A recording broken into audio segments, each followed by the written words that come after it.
Once again, I welcome you all, class 11 student, with a new topic. Today, I will explain you the preamble of the Indian Constitution and the institutional arrangement of the Indian Constitution. When we are talking about the preamble, as we know that the preamble is a introductory part of our constitution, which which reflect the inner construction of the constitution. Preamble is an introductory statement, and this introductory statement that states the source of authority, date of adoption, guiding principles.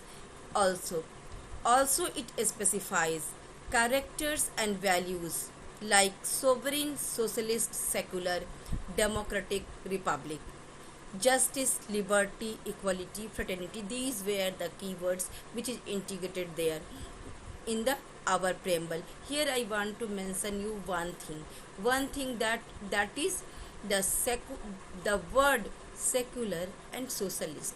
It was not in the old, yeah, in the previous in the starting. It was added in the after 42nd amendment. It become the part of the constitution after 42nd amendment.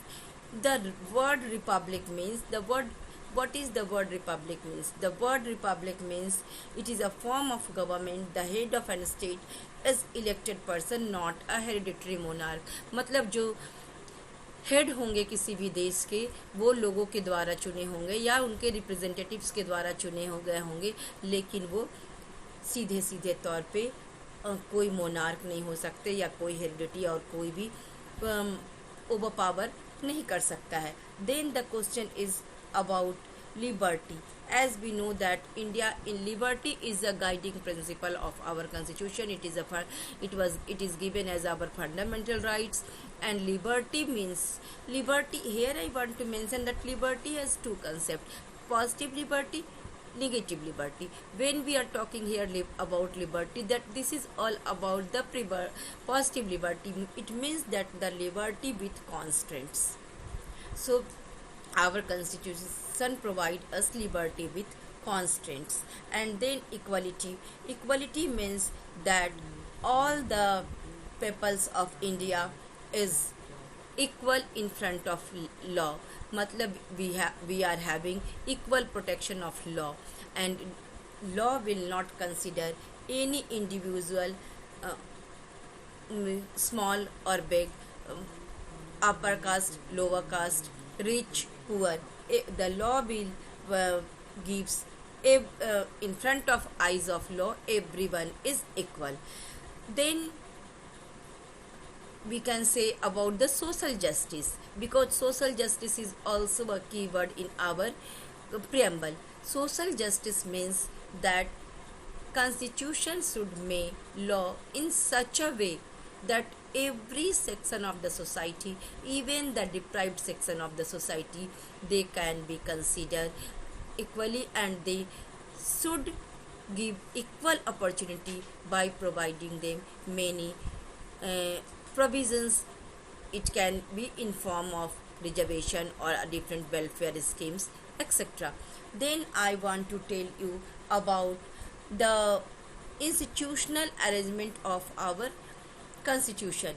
So we know that in India the government have three organs means three uh, division of the power, that is between the legislature, executives and judiciary. The legislature means the parliament, the member of parliament or the legislative assembly. When we are talking executives, they are government. They may be permanent, they may be political, but they are part, both these executives, permanent and political, they are part of the government. And the judiciary is from when we are talking about judiciary, it is from the Supreme Court to the lower court of the district.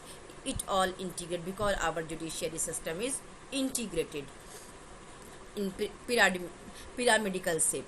So this is our division of three organs. Technically, these three organs have responsibility to not only act according to the constitution, but also they have to try to make it effective. That constitution should be worked in a very effective manner. The judiciary has the responsibility to interpret and guard of the constitution. That's why judiciary is also considered as the guardian of constitution. We can say judiciary because judiciary interpret constitution whenever any conflict arise on the question of any provision of the constitution. But actually the effectiveness of the constitution depend upon the people of the country. We are having also many responsibility on our soldiers. The country who have adopted the constitution, if they are vigilant enough towards their rights and duties, then certainly the constitution shall be more effective, as it would be used more often by the people to enforce their right and to keep a check on the power of the parliamentary judiciary. So here I want to tell you that if the people are aware about the rights which they provides by the constitution, about the every provisions, then they can fight for their right, they can ask to government, and they can try to gain it by different means like the civil liberties or the strike or demands by social media. By different way they can take it, and they can also check the action of the executive and the government. So it is very much necessary that the successful democracy need a vigilant citizen. Then the effectiveness of a country also depends upon the forms of government um, that the which country is following. Just say we can say that in China there is a if a government at least effective, because one party's dictatorship is there, so it is least but effective, and it such type of government can try to curb the people's fundamental right. When we are talking about India, in India we are having a pluralistic society. हमारे यहाँ बहुत diverse society है. So India has successfully carried the tag of being the largest democracy of the world. India, and we can say it with pride that we are having a successful democracy in the world.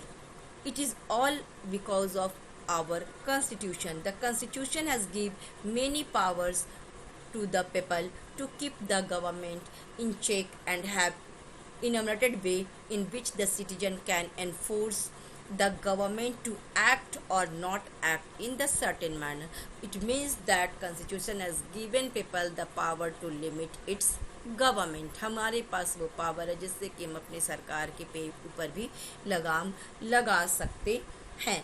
The constitution has given the people a reason to stay united and had successfully countered the urge of to move towards successfully countered that our government cannot move like a autocratic system.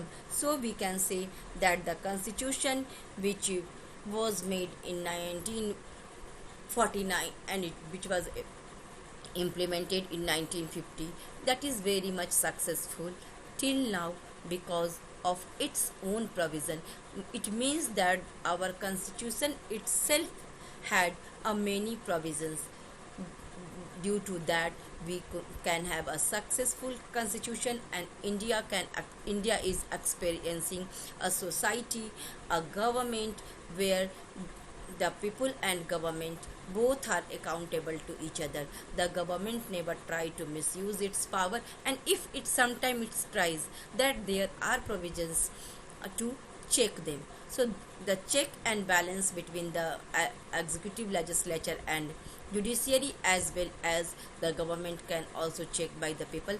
These provisions made our constitution very effective, and we are still united with our constitution and India is developing and progressing day by day. That's all.